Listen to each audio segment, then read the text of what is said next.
to share with you a few lines of the book I'm reading, entitled Blacklisted by History by M. Stanton Evans, and I'm now on chapter 4, entitled Stale, Warmed Over Charges. Before Joe McCarthy, there was Martin Dies. In the latter 1930s and early 1940s, Dies would play a role in Congress eerily similar to that filled by McCarthy a decade later. A conservative Democrat from East Texas, son of a former congressman and protege of Vice President John Nance Garner, a fellow Texan, Dies was the first and longest-serving chairman of what would become the House Committee on Un-American Activities. Formed as a special unit in 1938 and later made a standing committee, the panel would be a storm center of dispute from the beginning, conducting numerous controversial probes into issues of alleged subversion, probes into alleged subversion. If you were an American and you were concerned that our enemies were subverting our government from within, you might have an interest in this subject.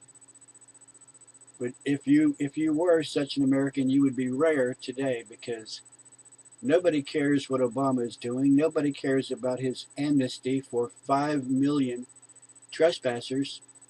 Some of whom might be, and probably are, very decent people. But they entered illegally. Obama claims that our immigration policy is broken.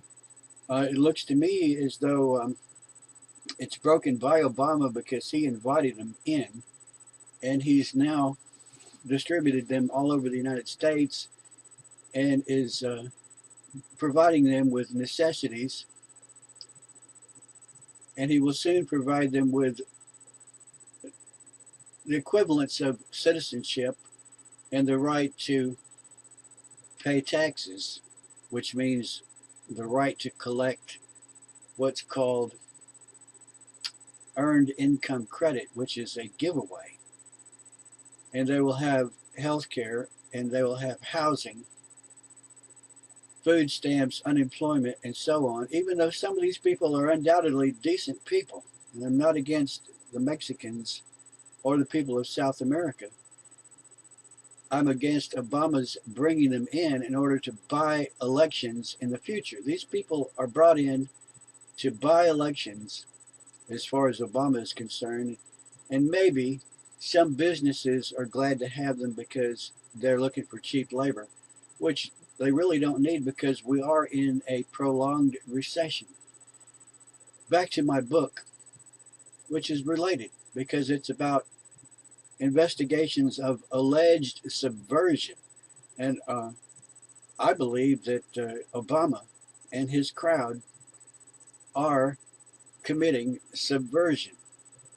Dies of Texas, the congressman, was not the first into this minefield, though he would become, by an appreciable margin, the most famous. Martin Dies of Texas was not the first into this minefield, though he would become, by an appreciable margin, the most famous, at least before the advent of McCarthy.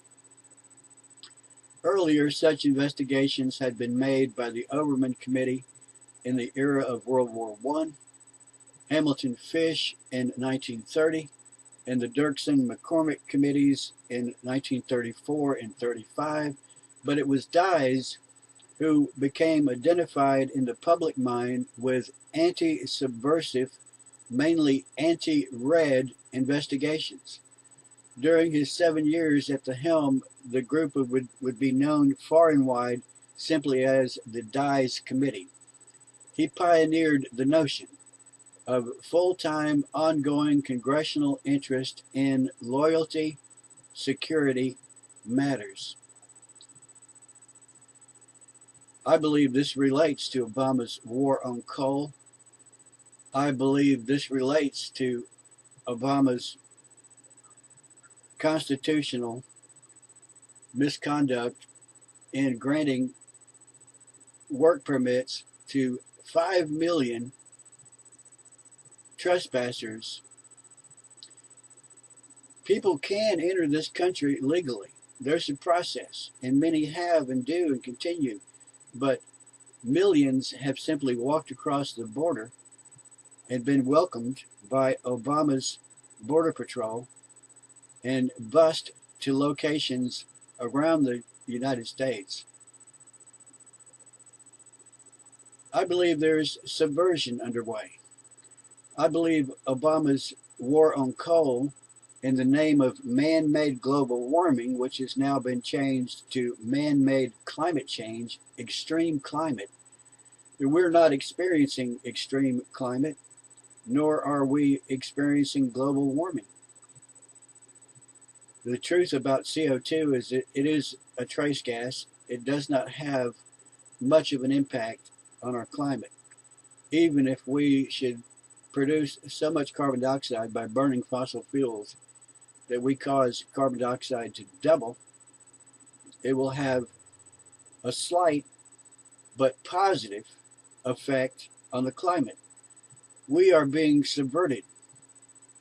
The examples of this subversion are everywhere, but the attempt to investigate this subversion by leftists, by Reds, by communists goes way back, almost 100 years,